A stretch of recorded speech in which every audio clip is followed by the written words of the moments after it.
Peep Lasman, õige pea on Tallinnas metodisti kirikus ettekandele tulemas Messiaani 3 väikest jumalikku liturgiat, Uue tänava orkester, neidude koor Kammerhääled ja soleerite teie. Üleüldse on erilist tähelepanu pälvinud teie tõlgendused Messiaani klaveriloomingust, aga kas te mäletate ka seda esimest hetke, seda kokkupuudet Messiaani loominguga?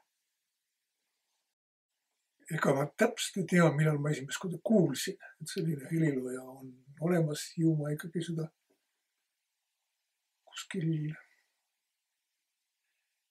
niisuguses teadlikumas nooruses ikkagi kuulsin.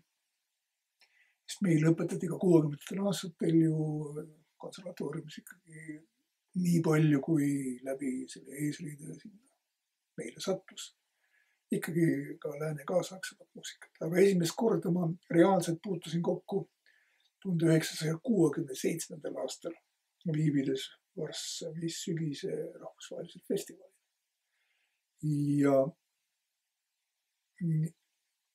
tegelikult lihtsalt Varssavi noodipoes. Liitsin, et seal oli päris mitmeid tema klaveriteoseid, küll osaliselt meil.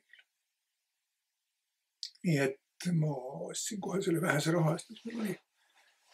Ostsin 20 pilku Jeesuslapsele ja mingid köited lindude kataloogist. Et see oli esimene kokku. See Varssavi sügis oli eriline selle poolest, et seal puutusid kokku tõesti ida ja lääs. Paljudele Eesti muusikutele oli see üldse esimeseks kokkupuuteks lääne muusikaga. Kui te nende partituuridega sealt Varssavist tagasi tulite, kas te tohtisite neid hakata kohe Eesti kontserdisaalides mängima? Ega ma nii väga kohe ei kippunudki, see oli kuidagi keeruline muusika ja nõudis süvenemist, aga juba 70. aastate teises pooles ma püüdsin neid aeg-ajalt mängida. See isegi osutus võimalikuks, ainult et ei tohtinud õige nime või õige pealkirja all neid teoseid mängida. Et võis mängida Messiaani klaveripalu, aga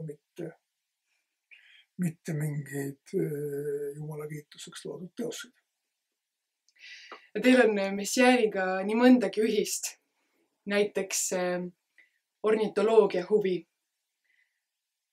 Te olete rääkinud, et olite üsna noor poiss, kui teie onu Hans Strass kinkis teile Kumari lindude välimääraja. Aga kuidas teile tundub, kas enne hakkasite te armastama linde või Messiaani muusikat? Need ei olnud omavahel seotud. Tol hetkel, kui ma kokku puutusin Messiaani muusikaga, linnud ma olin ära unustanud selleks ajaks. Aga hiljem, jaa. Ma arvan, et see, et ma olen olnud huvitatud lindudest ja nende laulust, aitas mul tegelikult päris palju kaasa just nimelt Messiaani lindude kataloogi ettekandmisel, aga ka üldse tema muusika mõistmisel, sest et linnu laul muutus tema jaoks oluliseks just vahetult enne seda, kui ta kirjutas need 3 liturgiat.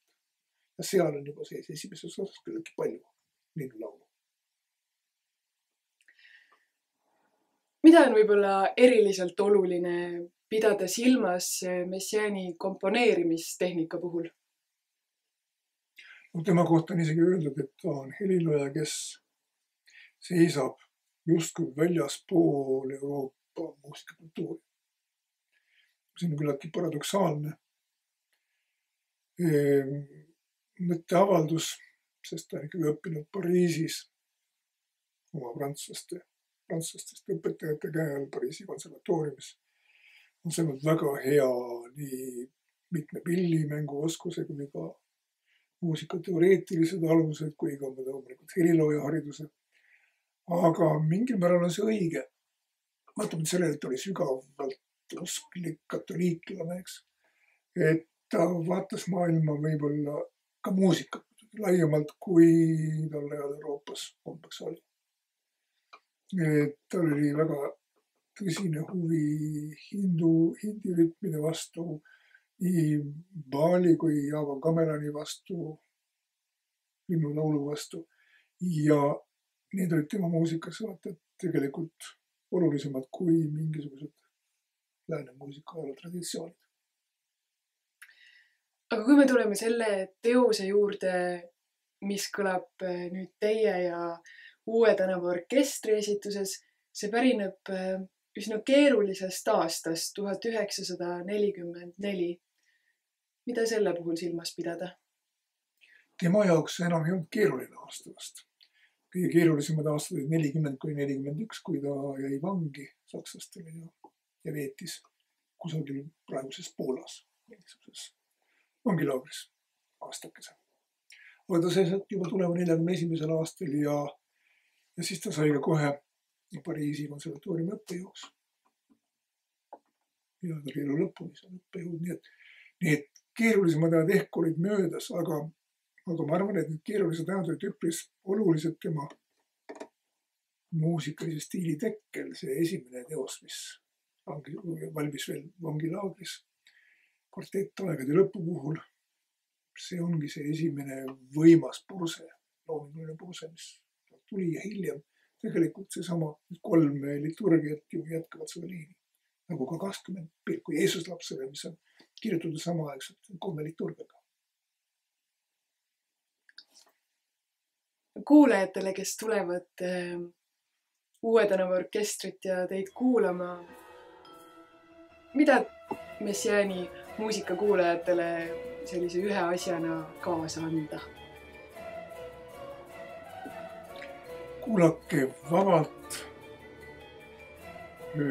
laske ennast lõdvaks, muusika on põhimõtteliselt väga värviline. Tema enda muusikasse suhtumine oli tegelikult läbi värvi, kui ta kirjeldasid muusika tegelikult värviline. Nii et kuulake rahulikult. Ma usun, et see on üks mõnus muusika sinu naiskoorile, väikesele keelpilli, orkestrile ja siis veel paljudele löökpillidele ja klaverile.